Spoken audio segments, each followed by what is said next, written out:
Hello everyone, this is quite an odd video, but I was just annoyed today because I'll kind of explain the situation. So currently on Twitter, there's this smear campaign against Mike Winger being led by a couple of Catholics saying like, oh look, the original claim by this particular guy just found out that Mike Winger thinks masturbation is okay in moderation. So that's the claim we're referring to. And obviously like we're going to watch the video, Mike Winger's response in full context of what he actually says. That's not what he says, right? It's a complete smear against Mike Winger's character. And it's just Catholics saying, oh, it's an easy dunk on Protestants, and they're not actually wanting to understand what the Protestant position or what Mike Winger's particular position is, because I think Protestants probably disagree on this issue anyway altogether. So the reason why I'm making this video actually is because I made this tweet. So I quote retweeted this guy and I was like, the attempt to smear Mike Winger is baffling to me. Entertaining a hypothetical or saying I am open to changing my mind is not the same as saying I completely endorse this theology. And I thought that's pretty reasonable, right? And I thought Mike Winger's opinion on masturbation, I should say, is actually not that bad. Like, it's not I don't completely agree with it. It's a reasonable take, which is biblically, it's based in the Bible. It's not necessarily enforcing a cultural or traditional standard on morality. It's just purely based on the Bible. And that's why I am tolerant, at least, of Mike Winger's view anyway. So after I made this quote retweet, it seems I found out later, like, because I had just found out about this in the morning. So I did the quote retweet, went to work, and then I come back to Twitter a few hours later, and then I see that this guy's actually got me blocked. So, I mean, real appropriate here. So that's why I'm making this video, because it's really bad. It's not great. Let's continue on this rabbit hole. We're just gonna look at what the Twitter responses were back and forth was. So I do not think that masturbation is okay in moderation. This is a distortion initially spread by Trent Horn and now repeated by others. The summary phrase, it's okay in moderation, would most certainly lead many people into serious sin. My actual answer to this, which I share tentatively and carefully, is at this video link. Then this guy has these videos up, which are kind of cringe because it's not representative of actually what he actually says. They're put out of context. And again, we're gonna see the whole video in context, and I want you guys to tell me, is like, am I being unreasonable here? Is Mike Winger absolutely crazy here? Because I don't think he is. Mike Winger clapping back. Interesting that you edited just the clips out of context to keep misrepresenting me, yet you deleted the stuff that would help people understand them. Why not just post the whole section? I'm not backing off my own views here. I'm asking you to stop misrepresenting them. Some statements pulled out of context are misleading. Sometimes complex ideas are being handled and context is needed, or this will happen. And moving on, this again, the slander is just crazy. Like, I don't know why this guy just keeps on going, because does he hate Protestants that much that he refuses to try and comprehend and understand what they're trying to say? So you are a complete liar, and like a cornered dog, keep barking out your disgusting views on masturbation. I did watch the entire section, which I will link below for those interested. You state at the beginning that a straight yes or no, a straight sin or no sin answer is inadequate, and address the topic in 3 points: the presence of lust, the moderation of pleasure, which is directly where I take my original point from, the marriage covenant. Then you conclude with the clips that I posted that you are open to the idea that masturbation is not sinful in some people's cases, i.e. that lust is not present and it is done in moderation and can be practiced, which I think it is a complete no in masturbation on these 3 points, right? Which is the presence of lust, the moderation of pleasure, and the marriage covenant, which is what Mike Winger claims, right, in the video which we're about to watch. It's just it's not the act of masturbation itself that is the sin. It is these 3 things, which is lust, pleasure, and violation of the marriage covenant, which is that's the sin that you are committing, rather than the act of masturbation itself. We're going to actually watch the response from Mike Winger at any point throughout this video. I want you guys in the comments below, like, am I crazy? Is he crazy? Is Mike Winger crazy? Or are we as Protestants just yapping? are we yapping Protestants and we just don't know what we're talking about? So we're going to watch the video now. All right, Arvin Marlowe asks, what does the Bible teach on masturbation? And I haven't done like a real thorough teaching on this topic. I've had it asked many times, but let me give you my thinking on this. The Bible doesn't directly, in my opinion, doesn't directly address masturbation anywhere. I don't know of any place where it's directly addressed. And so that's why the question's there. It's like, well, what about this? Like, I read the scripture, I don't see a direct addressing of the issue. Now, that doesn't mean that the Bible leaves us in the dark. What it might mean, and I'm going to throw out a theory here, what it might mean is that the issue is complicated, and so I'm going to be honest here, a straight yes or no answer, a straight sin or not sin answer, is inadequate because the issue is complicated. So what the Bible does address in detail are issues that are related, that touch on the issue that we're talking about today. Again, like any point of that, was that unreasonable? What's the problem here in particular that we're addressing, right? Which is like the mere act itself is not the sin. It's the underlying things, which is like lust, self-pleasure, and violation of the marriage covenant. It is those things which are the sin itself rather than the act of masturbation itself, which is the thesis that Winger is pushing here. But he's not necessarily wrong, right? That's not wrong. At no point is there that at all unreasonable. So I'm just wondering, again, correct me if I'm wrong here. So. That end up influencing our attitudes about masturbation. And so let me talk about some of the issues that are related. So one of them is lust, right? One of them is self-pleasure and self-seeking, like being given over to carnal focused motivations, right? So like, well, I'll explain them in more detail, but those are a couple of the issues. And another one is going to be marital fidelity. I'm going to talk about that too. That's really going to apply more to married couples, but it will apply to single couples in a different fashion. Okay, so the issue of lust. Most people will probably say that they don't know how to separate masturbation from the issue of lust. And if that's the case, then it's a no-go, right? I know I'm being super plain here. I'm being very straight with you guys on this issue, but I think I don't know how else to talk about it except being really, really plain. So the issue of lust, if there's a lust boundary being crossed, then do not cross that boundary, regardless of what behavior you're doing while you cross it. Okay, and I think that deals with a lot of the issue going on today. In fact, I would say this: that there are those who feel like they struggle with masturbation. What they really struggle with is lust, and they start the whole lust process early on when they start seeing images that they like. Maybe they didn't ask for those images to be put in front of them, but they just kind of saw them around, or ideas, and then they go and they start searching for them on the internet. And the issue of sin has already been going on for like an hour or 20 minutes or 3 days or whatever before the masturbation takes place. And when you focus on masturbation as the sin, you actually get your target off. You need to focus on lust, uncontrolled lust, yielding to lust. That's the sin issue that we got to deal with and fight. And I think that will give people clarity who are struggling with that. That's the lust issue.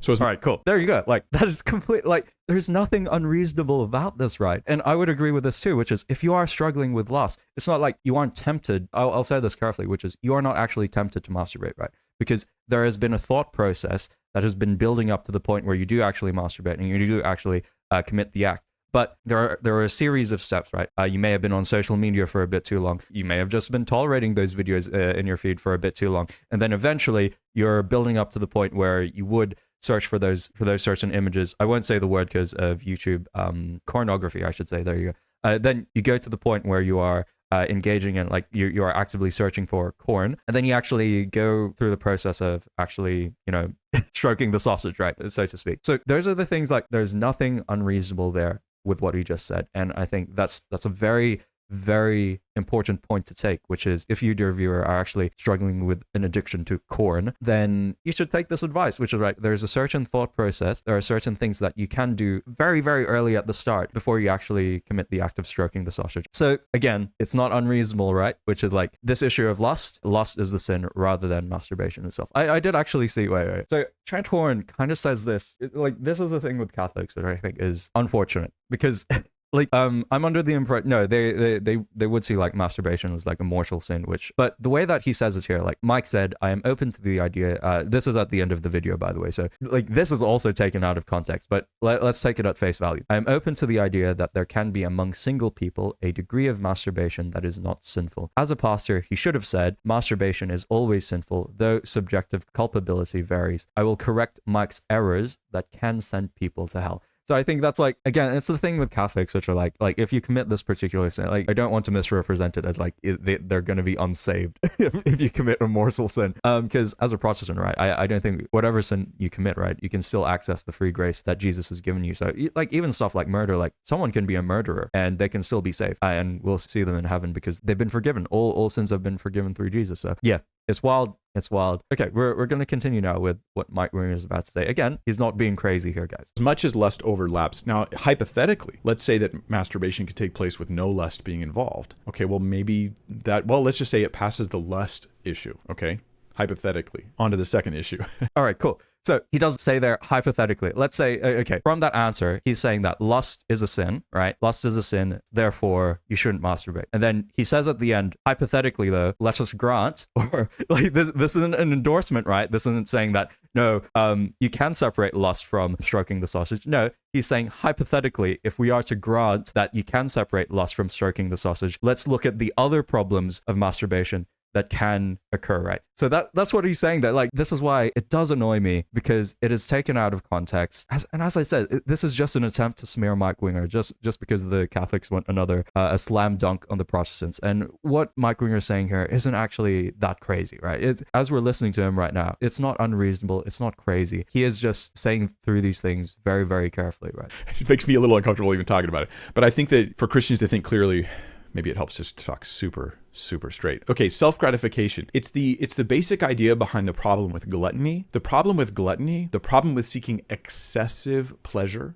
in life is that those pleasures become your idols to you. Okay, so excessive pleasures is like, I don't just want to play a game for a little bit, I'm going to play it for way too many hours. Okay, that's a type of like gluttony. I'm not just going to enjoy food, I'm going to enjoy too much of it. That's a type of gluttony. And the idea of getting overweight is not the actual main issue here. The issue is the idea of my heart being yielded over to fulfill cravings beyond what is appropriate. Now that we've just watched this clip as well, because I think this is where like the in moderation bit comes in, because he's not saying here that stroking the sausage is a form of acceptable pleasure, for which if you are engaging in excessive amounts of stroking the sausage, then that's equal to what gluttony is. No, he's just making the comparison to gluttony, which is what is the core heart of gluttony. He's not saying that the problem with masturbation is because you are over pleasuring yourself, or he's not saying there, right, that it's okay to masturbate only if you do it in moderation. That's not at all what he's saying here. And I think if you continue to keep pressing on this claim, then that is absolutely ridiculous, and you are just being intellectually dishonest. That's all you are doing. And so here we have an issue where you've got to ask, and since the Bible's not clear on this, on masturbation, I don't think it is, then you have to ask, okay, is this crossing a line with a pleasure issue? Like where I'm just seeking excessive pleasure. And I don't know if that has to do with cutting it off entirely or cutting off a certain degree of it. And I think that would apply more to single people than married people, to be honest, because that brings me to the third issue. And the third issue... There you go. So let's replay that again. And I don't know if that has to do with cutting it off entirely or cutting off a certain degree of it. And I think that would apply more to single people than married people, to be honest. Okay, from that point, right, again, there is no clear endorsement of like a particular theology or a particular way of thinking. He's just saying he doesn't actually know. Because this is a thing that Mike Winger often says a lot, which is like, if he's not super clear on the issue, if he's actually hasn't studied it on the issue, this is why he did that whole thing on like women in ministry, and he stopped answering questions on it, because he actually wanted to know about it. So I think that's very good of him for a person who, like, he is a pastor, right? But he is someone on the internet, and because he's someone on the internet, he is very, very careful in terms of what he's about to say next, because if he makes sweeping statements, it's kind of over for him. Like, I commend him for being careful and admitting that if he doesn't know, that's good that he doesn't know, and hopefully he'll find out more about it, and hopefully he'll study more about it. And I think that's a good place for a person on the internet, because I don't think he's pastoring right now, but as a Christian internet personality, to be saying like, if I don't know, then he's open to saying he doesn't know. And that's why I trust Mike Winger as well. Like, he's a good source, because if he doesn't know a particular subject, he's just open to like saying, I don't know. And that's completely fine. And again, that is not the same as a complete endorsement of a particular theology, right? That's because that brings me to the third issue. And the third issue is marital fidelity. In marriage, your sexual desires belong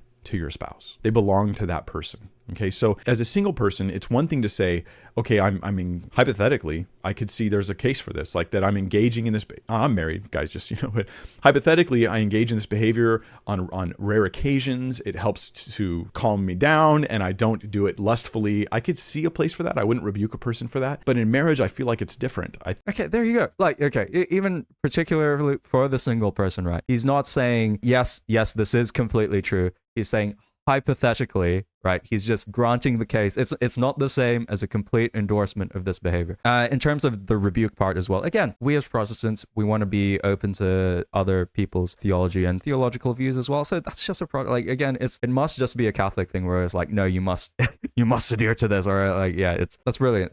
You do you, guys, Catholic bros, you do you. But for us as Protestants, like, we actually do want to think over these issues, because we actually do just want to think over these issues like really, really carefully. Of course, I'm still saying like, I should maintain that yes, masturbation, you still shouldn't do it, even as a single person.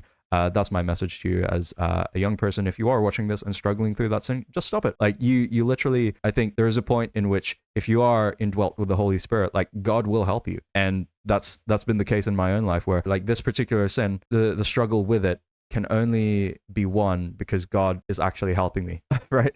I know it will eventually be won, the struggle against this particular sin of lust, because he's granted me ways of escape, right? He's granting me different ways. Like, I'm still tempted to do it, but I'm not going to do it because God has actually given me his strength, and I depend on God's strength to actually go through this particular sin issue. And it's really good. So literally, if you are struggling with a sin, I would ask you that go to God sincerely, continue to be in his word, continue to gain a closer relationship with him, because there will be times where you will be tempted. You literally cannot do it with your own willpower. It is only because it's only through the power of the Holy Spirit that you can overcome with it. So I would encourage you through that as well. So yeah. I think that this behavior in marriage, masturbation, takes away your sexual commitment to your spouse, your need for them, and you should need them. They should be the one that fulfills your needs. And this is what Scripture talks about. Sex in marriage is beautiful, it's wonderful, and it's to be protected. And so in marriage, I think it adds another layer of issue that you want to deal with. So those are my thoughts. Again, to summarize, I don't think the Bible clearly talks about the issue directly, so I'm applying biblical principles that seem to fairly simply apply to the topic of masturbation. And I am open to the idea that there can be, among single people, a degree of masturbation that is not sinful, in particular single people. And I don't know for sure. These are my 2 cents. Okay, there you go. So it's not an endorsement. It's just, I am open, because he hasn't engaged in this debate yet. He hasn't engaged in this discussion yet. He's not saying I am completely endorsing the fact that single people can masturbate. No, he's just saying I'm open to the fact, I'm wanting to invite discussion on this. But if you are lusting, like he said that at the very beginning, right? Which is, if you are lusting, then you shouldn't do it, right? If you are engaging in pleasure seeking, you shouldn't do it, right? If you are breaking the marriage covenant, you shouldn't do it. And it is for those 3 reasons that masturbation is wrong and you shouldn't do it. And again, he's just throwing out hypotheticals here. He's not completely endorsing this piece of theology, right? Totally interested in your guys' pushback and your comments and your thoughts on this. I have never heard somebody, in my opinion, deal with this issue well. So these are my thoughts. I'd love to hear someone else talk about it and be able to learn from them as well, but it seems like nobody does. Hey, there you go. So again, like, none of that was unreasonable. Coming back to like these original attacks was like, oh, you're a complete liar and a cornered dog, keep barking out like a cornered dog, keep barking out your disgusting views. Oh my goodness. No, I'm just looking through it, and there's like, yeah, it is rare to find a heretic that loves chastity. Oh my goodness. Again, it's like, it's wild because the anti-Mike Winger, and it's just like, it's just anti-Protestant rhetoric here. It's crazy, but it's okay. You know what? It's okay that there's anti-Protestant rhetoric, because like there's also anti-Catholic rhetoric is way funnier and more based. So like we Protestants do the same. So it's like, you know what? It's okay. It's the feeling's mutual. We'll just say that. So I just wanted to make that video because, yeah, I think it really is unfortunate that Pastor Mike Winger has just been slandered, and it's, because like I really respect him a lot, because like even though like I disagree with Winger now on probably a lot of things, because I've just become a bit more Calvinist in my own theology, and because of that, like my theology is probably a bit closer to Redeemed Zoomers now. But I really do appreciate Mike Winger, because he actually did have a big part in me actually becoming saved and coming to faith to Christianity. So I really appreciate it, and that's why I'm making this video. It's more like it is so unfortunate that there's this slander and there are these insults against him, which are simply not true. It is a seeking to misrepresent Protestantism because Catholics just want to dunk on Protestants. Anyway, I do hope you have a wonderful rest of your day. Do share your thoughts in the comments below. I want to hear your thoughts on it. Was Mike Winger here being too wishy-washy, or was that completely reasonable? Because it certainly was to me. So with all that being said, thank you very much.